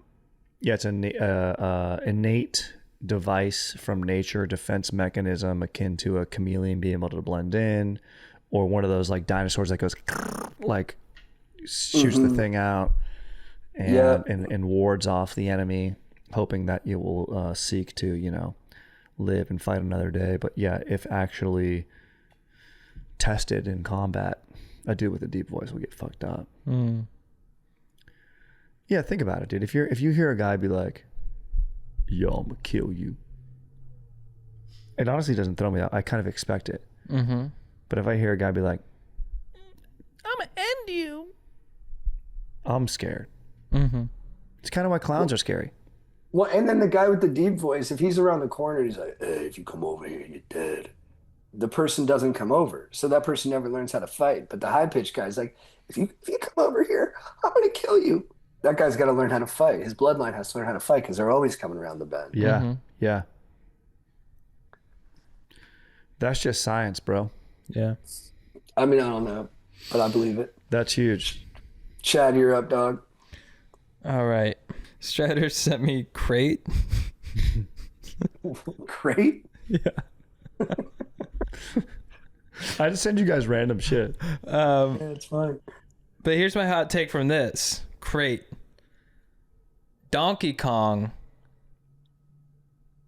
didn't live up to its potential. Whoa. Donkey Kong is one of the most underrated, and I guess I was thinking Donkey Kong is barrels. I'm realizing that now. He wasn't throwing crates. But you're cooking. I love this hot take. Donkey Kong is one of the most underrated video game franchises out there. Donkey Kong could have been Mario. I was going to say, is Donkey Kong the video game better than Super Mario? Yes. He has sold himself short, though, because he was in Mario Kart. He kind of sold out to the Mario franchise. Exactly. He got usurped. Exactly. Mario was a little bit more sneaky and knew how to play the game. Donkey Kong, you know, he had mine carts. He had bananas. Yeah. I think his brand felt boxed in by the gorilla-ness. And he didn't venture into, other things. Donkey Kong in space, Donkey Kong basketball, Donkey Kong tennis. It was all taken over by Mario. Yeah. That's a great take. It's almost like he wasn't like relatable enough. Like with Mario, like, oh, he's trying to get the princess. He's probably in love with her. Yeah. She's a little out of his league. That's really sweet. With Donkey Kong, you're like, what is this guy even like? Yeah, but I think that's the thing is like Donkey Kong, he's technically our dad. Right? Yeah. Because we evolved from donkeys. Oh wait. We evolved from Kongs. We evolved from apes, right? Yes. And so he could be like, look, I have the same instincts, the same fears, the same desires as you. I want to bang this, Miss Kong. Yeah. I want to, I want to have the best minecart out there. I want to be able to provide so many bananas for my family. Mm-hmm. That's my take. I love it. I'm almost thinking Donkey Kong had like a Kevin Durant kind of career. Yeah. Like should have been the lead dog on a bunch of championship teams, but just kind of got like, filtered into someone else's star system. Yeah. And you know what? I think this plays into your last hot take. Maybe his dong was too big. He didn't want it. Yep. Mario had a little one. Oh, yeah. Mario. Wario's got the fattest cock in that whole family. Oh, dude, Wario. Big, pudgy, fat. Yeah. Like bulbous, like parts of it are just sticking out like they got marbles under the skin. It's just a vein. You don't even see the cock. It's just a vein. It's purple. Yeah. And Luigi, also small, skinny dick. Oh, yeah. Mario's just short, fat. Short, dick. fat cock. Mm-hmm. And Luigi even has it tougher because his has no girth. Yeah. But Mario is the only one girth. in the Epstein files. Mario's definitely been named. He was all over that. Named. Yeah, he's been. Yeah. He's all loves pizza. Oh, dude. yeah. Yeah, Mario. Pretty disturbing stuff. Mario's emails. Hey, Jeffrey, it's Mia. Peach is in the Vanchaland. I want to come see you on your island. Dude, I was thinking of your joke about some guy was on the island because he just wanted to go banana boating. Yeah. He's like, "Fuck, man, I didn't know. I just wanted to banana boat." I just saw a clip that Always Sunny did a similar joke where really? Frank says he goes for the snorkeling. But yeah, same idea where just as someone who likes to vacation, I was like, oh man, I bet you there's some guys who just like us, like guys who just like to have fun and would be like, what? You want to take me to your island? Hell yeah, man. Yeah, exactly. Like you wouldn't do that stuff with us because we just wouldn't want to do that. Yeah. And then we get put in this big download of files and you're like, oh shit. And there was like probably an off weekend at the island where it's like, look, we're not human trafficking this weekend. Like this weekend, we're like just enjoying the weather. Yeah, like, you wouldn't want to do that. We're going to zip line this weekend. Dude, you on the zip line at Epstein's Island? Yeah. Yeah, if you're a smart criminal, like every once in a while, you're going to invite an official plus some chill bros to be like, this is what we do here. That temple was already here. Don't worry about that. I don't know. That's the ancient culture that Columbus destroyed. But even though it was like made in the 60s. But yeah. You can't be using it for the same purposes every weekend. Yeah, because even like my parents partied, but then they had friends who would come on trips with us who didn't party, and then you just wouldn't party on those trips. Yeah, because you're like, well, they must do it on purpose. You need to like recover. Yeah, you want to break. Yeah. Yeah. They weren't doing stuff like that, but the idea is the same. Yeah. Correct. All right, Strider, you're up. All right, dude. Speaking of this, this lends itself to my next hot take. Chad, you sent me Disneyland. Yeah. You're very fond of Disneyland. Yeah. Walt Disney, dollars adjusted, would have been a billionaire in today's dollars. He, I think, is the last billionaire who will make a theme park for children. I think today's billionaires, if they were to have made a theme park for children, it would be utter disasters. You imagine Bezos. You'd be like, yeah, we take a drone and we just drop you here. Or Elon. You'd be pretty cool. It's cool, see, because it's an electric car. It takes you to. It's pretty neat, you see, because nobody. It's completely funded by the government. You see, everything we're doing here, the jobs that we've taken, we put people that are now working in the park. So you see, it's perfectly sustainable. It's optimal. Trump would just be. I don't even know. I don't even know what Trump's would be. Yeah, it'd be the best, and you'd get there, and it'd be a pretty rough time. Yeah, the billionaires of today have lost their whimsy. There's no more whimsy, bro. Yeah. I'd also be super suspicious. If a billionaire started like a theme park for kids, I'd be like, what the hell is going on? Like, I'd be like, we got to go get him with pitchforks. What the fuck? It's kind of the oddest thing of all time. It is. One, I guess Walt, it's a little bit of a tough comparison because like he came up in that. Yeah, he made his bones doing that. Yeah, it's a weird pivot, but it might not be as weird if you start there. Yeah, that's his essence. So it's tough take, but still weird. Still odd. I mean, the fact that he did the Mickey voice, Walt Disney did that. Like, imagine him like a guy smoking cigs and eating a fucking prime rib for lunch. Yeah, was like, hey, after lunch, I got to go do this voice. Yeah, he's like to his wife. He's like, listen to this. Exactly. She's like, kind of a boner killer. Why are you doing that? The kids love it. Yeah, kind of a boner killer. Walt, well, this voice put this roof above your head. Yeah. Do you like these fucking lights on at night? Do you like these lights? Yeah. That voice made these lights turn on. So shut up. Yeah, he must have got his ass kicked growing up. Yeah. If you had a buddy who was always trying to do like cartoon voices and was talking about building a fun gymnasium for kids, I'd be like, what? Yeah, bro. You could be Although it depends on the person. Like if Chad, honestly, if you had those ideas, I'd be like, I think I'd actually be pretty supportive. I'd be like, because I would trust you on it. Oh, thanks. Another hot take is, that's a great call, JT. You just nailed the fucking nail on the head, because how hard is it to pitch something nice for kids nowadays? Yeah. The kids can come and hang out and just be themselves, and like there'll be some supervision with people I know. It's like, no, you can get the fuck out of here. I don't trust you. Yeah. No chance. When we first got Wrapped, they'd be like, what do you guys want to make? I'm like, I'd love to do a talk show with kids. And everyone always gave me a kind of weird eyeball. Then Mulaney did that. Mulaney literally did the exact thing. Also, it's like Sesame Street. What Mr. Rogers. What are we talking Mr. about? Rogers, I know. Yeah, what are we talking about? You gotta be a real clean spirit to do it. Yeah. And I think people are still suspicious of those guys. Also, when you pitched it, JT, didn't you like pitch it in between vape rips? You were like, I don't know, I think I might fucking like talk show with kids or something like that, you know? And they're like, I probably would buttress. I'd be like, I'd be like, yeah, I was like addicted to Adderall. I had like a webcam porn problem. And then like 5 minutes later, they're like, what do you want to do? I'm like, a talk show with kids. Yeah. They're like, yeah, I don't know. Did they email, I want to do a talk show with kids. Just public. And you're like, look, it's not how it looks, I swear. Yeah. No, I just find it so profound when a kid has a profound take. You know what I mean? Like when a kid says something smart, it feels so like universally true that it just goes deeper. And I was like, oh, it'd be cool to just make those moments happen. But, you know, I actually wouldn't want to do it now. Probably because I have kids now. So I'm like, I get enough of that juice. Is there a billionaire that you guys know of that could make a sick theme park? Ooh, good question. I mean, Richard Branson would seem like he would do a good job, right? Yeah. And he does the Virgin cruise ships. Are those good cruises?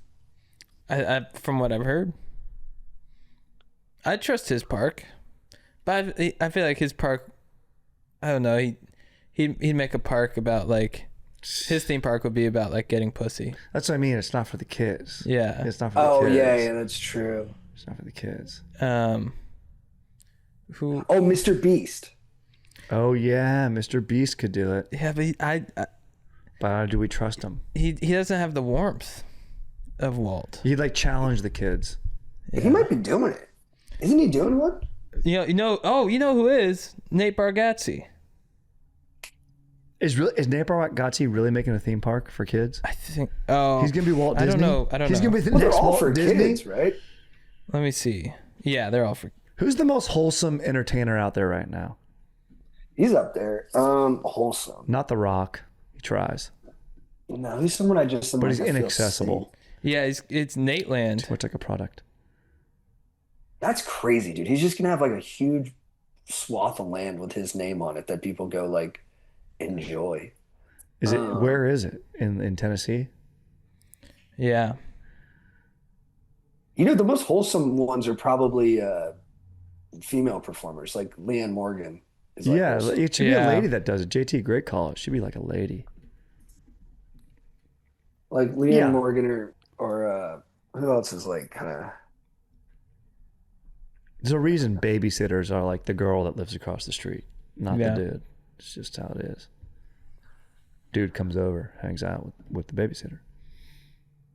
All right, who's up? Who just went? I did. JT. I'm up. All right. For my last one, Chad sent me Taylor Swift. Here's my hot take on Taylor Swift. For my money, she is the most singular entertainer of the 21st century. She has been relevant for 25 years. She's had an incredible evolution. She has a remarkable catalog of music, and her ability to direct her own career and with it an entire like nation of people is second to none. But she will not be remembered. Whoa. I think her glory is now and it is peak, but I think 1,000 years from now, more people will remember Real Housewives of Beverly Hills than remember Taylor Swift. Wow. Are you serious? Yes. I think there is something Shit. very much like of the moment with Taylor Swift, and with Real Housewives, I think there is something that is transcendent in a Shakespeare way. Yeah, but will Real Housewives be a chapter in reality television? Will it be reality television? That is, I agree with that. I think reality television will surpass. If it comes down to like, if history remains in this kind of like great man or woman kind of framing, I think it'll be like Andy Cohen. Wow. I wonder, and maybe it might just be because I just don't listen to a lot of Taylor Swift music, but is her, like, you still hear Billie Jean all the time, right? Yeah. Are we gonna? I don't know if you hear Taylor Swift songs all the time.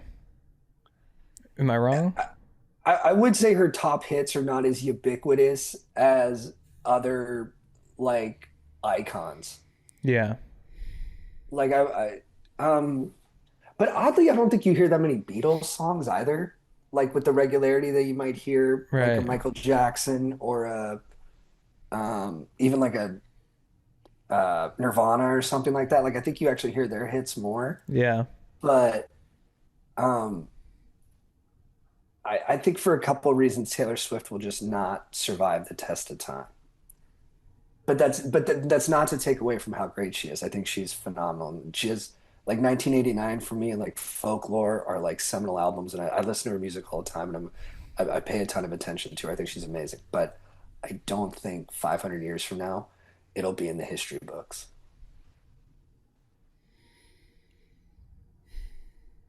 I think You're scared. you got to look at 50 years from now. Because I think 500 years from now, none of it will be there. I think that's too far. Because you go Beatles, it's 50 years ago. Maybe more, right? And of course, everyone knows the name, the Beatles. I would be interested to have a person in their 20s on right now and challenge them to name, and obviously there's a cool kid who knows them all, blah, blah, blah, blah, blah. So you have like 10 kids on or whatever.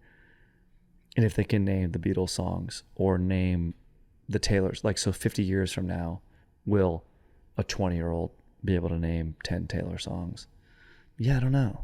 You know what's I think the Beatles are 60 years now. Like, I think that's what I mean. It's like, I'm just saying 50 is a number, but I know it's a little more. But like, who will be the band? Who will be the musician from right now? Who's like the biggest moment? And by right now, I mean contemporary. Yeah, millennium forward, 21st century. That at the turn of the century is going to be sick. No one from the 20s was big in the 90s. That was gone. I have like three parts of that I somewhat disagree. One, I think some people will be remembered, right? Because like we remember Shakespeare, remember there's Dizzy Gillespie, Voltaire, remember. I guess if we're speaking specific to music, we remember Mozart, we remember Beethoven, That's right? true. And some people, yes, some people make it through, yes, and are representative of that time. And I think oddly, I heard Derek Thompson do a podcast on this. We're like one of the only periods of time where, like, our parents didn't listen to their parents' music, but a lot of our defining bands, like your favorite bands, are probably your parents' favorite bands. Yeah, I like the classics. Yeah, you're right. Classic music, yeah, or classic rock, yeah. And they use that as a way to point to like some kind of cultural stagnation. And maybe I'm using that to buttress my point. Maybe I'm saying we're in a kind of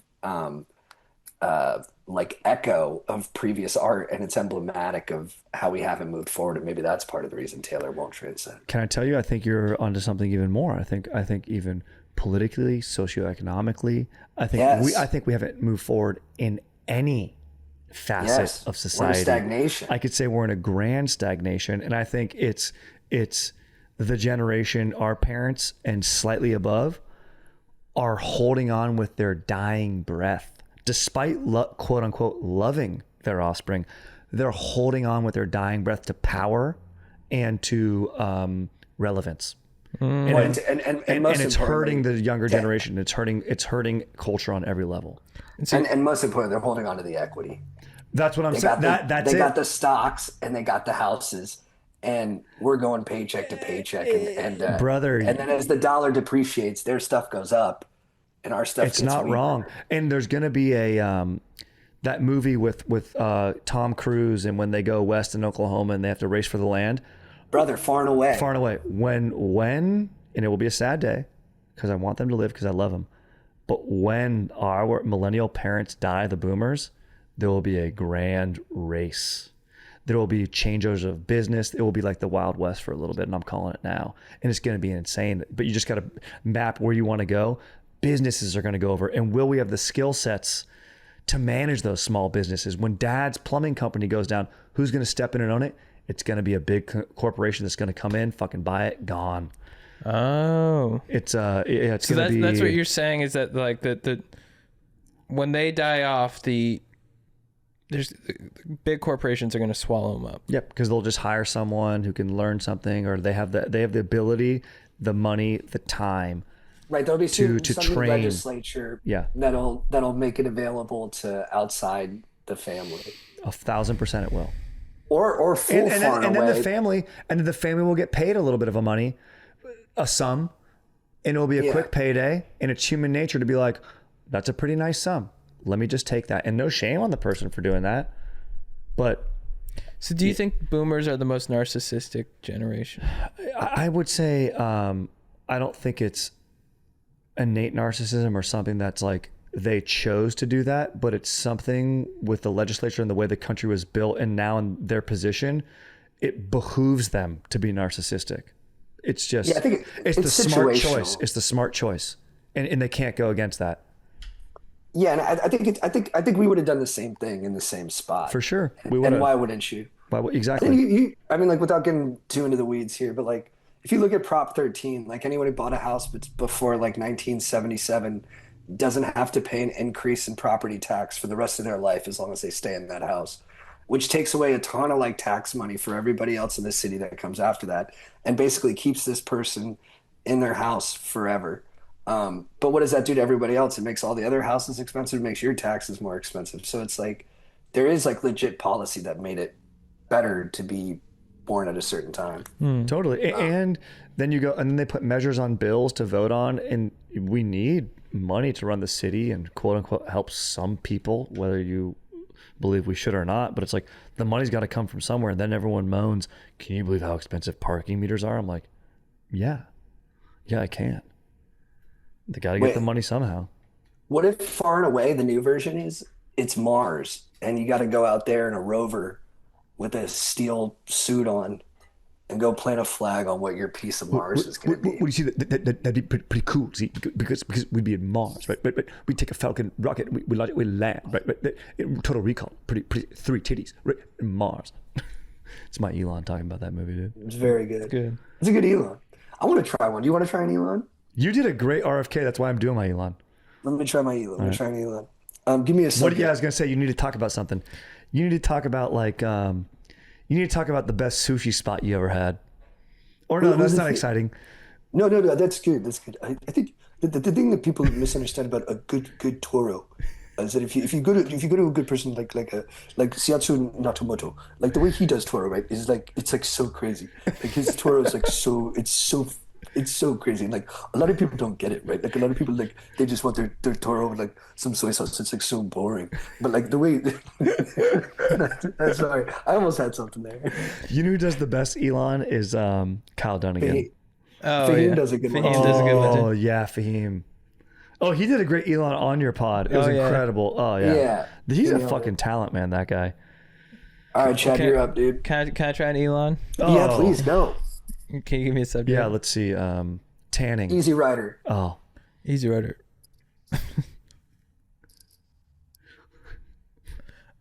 Here's the thing with Easy Rider. That's pretty good. That's good. Go. Here's the thing with Easy Rider. It's the production. It's the production is the toughest. When you make it's not just making the beer. It's making the can, and and when you make the can, it's a lot tougher than you think, Joe. Dude, that's good. Honestly, that's probably the most locked in point of view of Elon is like the importance of a can. Talking about the Cybertruck, how difficult it is to make it. See, that's perfect. Okay, that was fun. My hot take. Okay. This is bringing us home too, dude. This is. Man, this is. Pressure is just insurmountable, dog. This is tough. This is huge. This is tough. Damn. Hollander, what will make you want to come when you do this take? Okay. 2009. JT, you gave me 2009. I think 2009. I think 2009 was the beginning of this new era we're in. 2008 was the shift. 2008 was the turning point because we had the invention of the iPhone and financial crisis. And that was when things shifted. I think okay, I think, in the 90s we were in a utopia of sorts. 2001, 9/11, world changed. Yeah. But things started to change a little bit, but I think then the financial crisis and then the invention of the iPhone, 2008, that's when things went sideways. And 2009 was the start of that. It's my hot take. And so what would you call, are we still in that era? And what would you call that era? The era of fuck. Yeah. I feel like we got to put a happy bow on this thing. I feel like we're yes. Sorry, because we didn't know we were going to go at the booms either, at the boomers. Well, here's why. I'm just mad at my dad. Yeah, we are Dad. stoked. We are stoked. Just love me, Dad. Yeah, my point of view on is it's right now we're in the era of fuck, but I think everything is cyclical in history. So I don't think we're going to be stuck in this forever. I think we're going to shift into something else, and that's coming soon. Oh, I thought you were just going to say that's coming. That'd be tight. Oh, the era of coming. The era of coming. We're in the era of fucking right now. Yeah. Which can feel like work. And you know what? We may not have had World War II, but I think we'll be known as one of the strongest generations because we went through COVID. Yeah, COVID. Hey, you know what? 2008 to COVID, that's a shift. Bro, COVID fucked people up, bro. Fuck people up. You know what COVID started was the YouTube rabbit hole. Yeah. You know how much weirder we've all gotten because of COVID? Yeah. Like every one of our bros, we all went down our own rabbit hole, and it was all our own thing. You know what I mean? Yeah. And everyone's getting D- on what they're reading. Like if you were in 8th grade and like you went in a COVID rabbit hole and you had to explain to your teacher what you read the night before, you'd all fail. Yeah. You'd all be like, that's not a passing score. Yeah. Of like you should have to submit to a fucking 8th grade teacher everything you looked at on YouTube, fucking the internet, whatever it was, Reddit, whatever website you went to. And then the teacher would read it. And then you would have to explain the theories, thesis, thoughts, arguments, commentary based on what you did the night before. And I bet it would be so far off that it's insane. Because that's what happens to me. I fuck shit up. I read an article and I paraphrase it. I'll be like, oh, dude, do you see that thing about this? And then JT, you're reading like, JT does a great face where he goes, I don't know if that's exactly what that means. And I go, oh yeah, fuck, dude, you're so right about that. But I was but that's a great call though, like a conspiracy comprehension program. Dude, yeah, like, bro. Where like once a quarter you have to like bring all your newfangled ideas to like some kind of vetter, and then they're like, we gave you a D. And you're like, oh shit. Yeah. You know. And how come it's never like a dude who's like, oh yeah, I own like 4 or 5 restaurants in my greater community. We're expanding out of state next month. That guy never has a conspiracy theory. I think those guys actually have gone conspiracy. Really? You think they've gone? I think of some of our buddies who are pretty successful guys who have gone down rabbit holes. Yeah. I think that's what's so crazy about COVID is it put everybody at home, and everybody just started like being like, and then dude, and then we have a fucking Epstein file thing now where it's like, it like justifies, even though incorrectly, conspiracy theories. Like I heard someone being like, yeah, Elon was there like every weekend. And I'm like, actually he wanted to be there, but wasn't. Like he didn't get invited, which is so funny. Yeah. But it's funny that like, that's a bastardized element that I heard today just hanging out. Yeah. It is crazy. I don't know, man. Wait, how did we get there? Fucking dude, Chad, dude, 2008, bro. Black Eyed Peas, 2008. Oh yeah, COVID, fucked us up. Yeah, is COVID our World War II? Yeah, I hope so, man. Hopefully we don't get into anything else. It was terrible. It was terrible, but God willing, that's the thing. But dude, just picture this for a sec. You're a woman in a fucking blazer. Yeah, but it's D-Day, and you're in your helmet, you're in the boat, and you're just your face, and then your CO's God be with you. You're you wouldn't be stoked to live that out? If I lived, to be able to be like, dude, I was there. Oh, it'd be amazing. Oh my God. If you're a veteran, but then again, all those veterans that do live through it, like us, it's terrible. Looking back, we glorify it and fantasize it. Yeah, I know. Because it's so sick. But then once you've done it, you're like, it's almost like stand-up comedy. Like, dude, we've all done stand-up comedy forever. And like thinking about you guys now, like you guys headline, you're going on the sick tour, and it's amazing. But like you earned it. And when we think about that, and as young Chad and JT, you think about where you're at now and you're like, that's going to be amazing. I'm going to rage. I'm going to go down every water slide backwards. It's going to be so incredible. But when you've lived it and earned it and paid the prices of being there, you're like, no, this is just kind of where I need to be. And I think that's kind of how those guys feel it, but to like the nth degree. It's like, yeah, bro, we did it and I don't talk about it. And look, think about how many comedians we've seen who are funny or haven't had success or this or that in any way. It's kind of weird that I'm equating being a comedian to serving in D-Day, but it's very comedian of you though. Yeah, that's very comedian. Yeah, I'm just trying to be like when you're up at the mic, and then the crowd's not laughing, and you got to make a decision. You're at war. Think about comedians and soldiers. You're in a bunker, and you got no one on your squad, and they got their guns pointed at you, and all you got is your gun, but it's your brain. Yeah. And you got to fire everything you got it then. And you got a brand new premise and you never used it before. And when, dude, Boston in the 80s. You got laughs, Boston. It's incredible. It's a fucking weekend. It's a bunch of HVAC employees. These guys are stressed out guys. They're solid the earth guys. And you're blue-collar guys. Dooney Madigan. Nobody crushed like Dooney Madigan. You don't do that. And no one's going to come in here. The host isn't going to save me. This ain't some George-ass fucking Patton coming in here. No, I'm in the fucking bulge, and it's the German offensive against me in the fucking forest of Ardennes, and I got to crush about a new bit how my mother-in-law's in town. Dude. That was great, dude. Good reps, bro. You can imagine you're D-Day with Joe, and Joe's like, I want you guys to spread out. 5 of you guys together, that's a juicy target. You got to spread out because that's a waste of ammo. And then Joe, you're like, you're trying to take out like the fucking nest or whatever. Oh yeah. And Joe's like, we're in business. I'm just looking at Joe's Tom Sizemore, Saving Private Ryan. They do call Joe. They call him the captain at the store. Yeah. That's a great name. He is the captain, dude. He's like, who's in charge here? Who's the goddamn CO? How's he gonna do laundry at war though? He's such a no. He's got his things. He needs an assistant. If you're a captain, I think you get like a runner guy who will help you out. He needs that.